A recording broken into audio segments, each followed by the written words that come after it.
दोस्तों, यदि भारत देश में कहा जाए तो मध्य प्रदेश का नाम ऐसा कोई राज्य नहीं है, कोई ऐसा व्यक्ति नहीं है जिसको नहीं जानता, क्योंकि मध्य प्रदेश एक भारत के बीच का एक हिस्सा है और वो सभी की एक कहा जाए एक देश की धड़कन है, दिल है।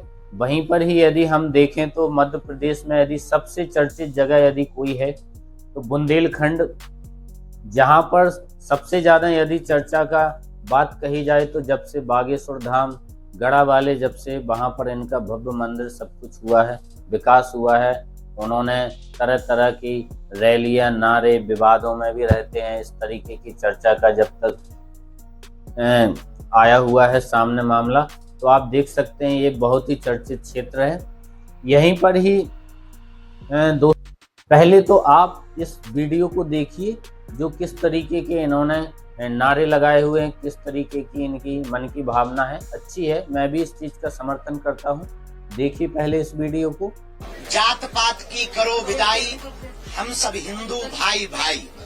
जात पात और भेदभाव को जड़ से हमें मिटाना है, हमें भारत भव्य बनाना है।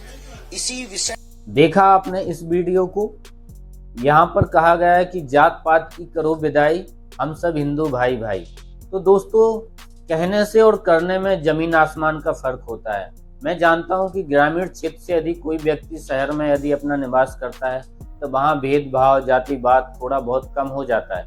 इसी चीज को इनने माना है। हालांकि बागेश्वर वाले तो गांव से बिलोंग करते हैं, गढ़ा एक बहुत ही ग्रामीण क्षेत्र है, तो देखा जाए तो इनको तो हर तरीके का नॉलेज है।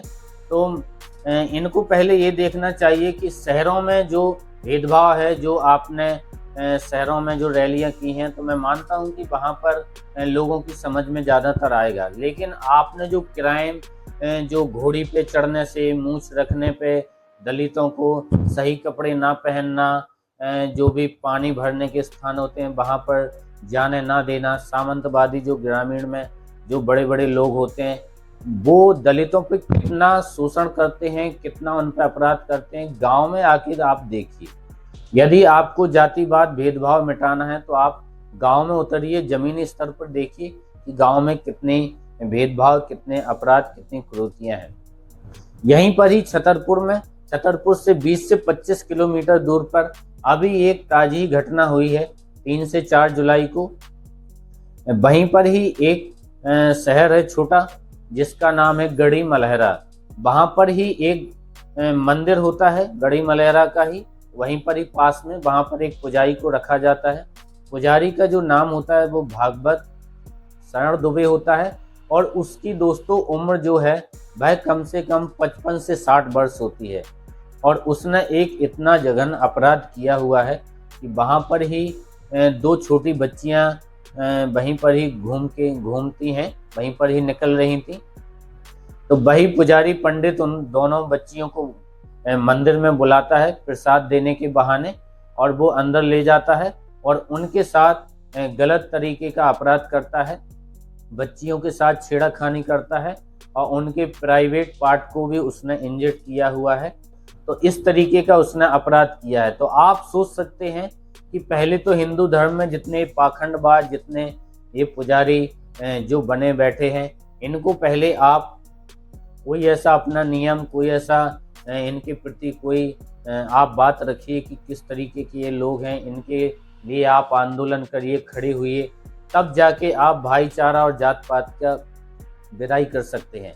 क्योंकि जो आए दिन आपके ही क्षेत्र में इस तरीके के अपराध हो रहे हैं, तो आप सोच सकते हैं कि और भी अदर हर गांव, हर शहर में, हालांकि आप जब से देख सकते हैं बीजेपी सरकार में, तो यकीन मानिए 2025 में तो आप देख सकते हैं कोई भी फोन खोलिए, कभी भी दिन रात 24 घंटे कभी भी कोई न्यूज़ देखिए, कभी मर्डर, कभी क्राइम, हर तरीके की चीज़ें आपको नज़र आती दिखेंगी।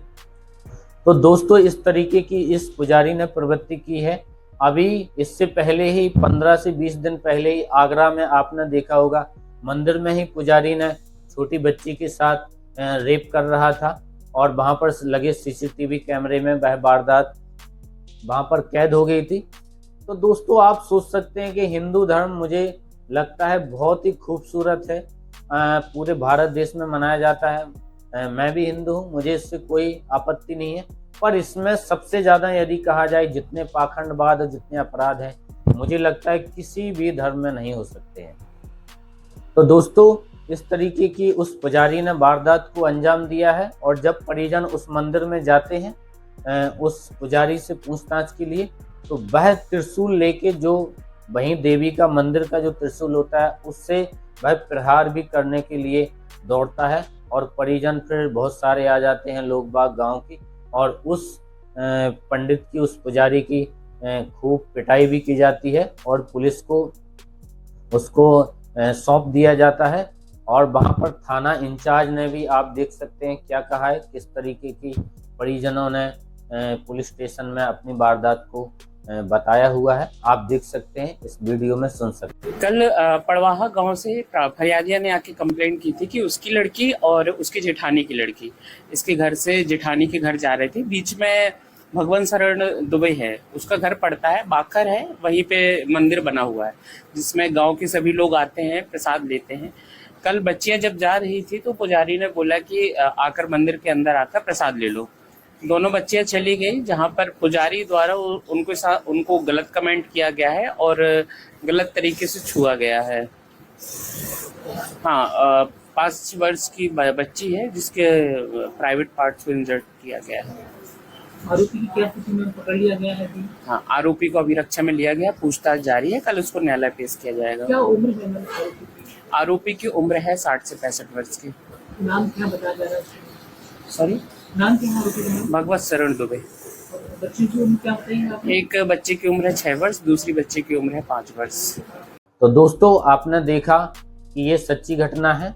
तो दोस्तों, मैं आपसे कहना चाहता हूं कि जो भी आपके छोटे बच्चे जो भी घूमते हैं या पढ़ने लिखने जाते हैं, तो आप उनके संरक्षक उनका करिए और उनके साथ हमेशा तत्पर रहिए। इस तरीके की क्राइम वारदात, चाहे रिलेशन वाले हों, चाहे कोई भी हो, समाज में किस तरीके के अपराध हो रहे हैं, आप सतर्क रहिए, सजग रहिए। तो दोस्तों, इस तरीके की वीडियो आप हमेशा देखना चाहते हैं, मैं आए प्रतिदिन क्राइम, किसी भी तरीके की स्टोरी होती है, मैं इन चीज़ों पे वीडियो बनाता हूं। तो आप मेरे चैनल को सब्सक्राइब जरूर करें दोस्तों, मुझे सपोर्ट करें, लाइक करें, शेयर करें। जय हिंद दोस्तों।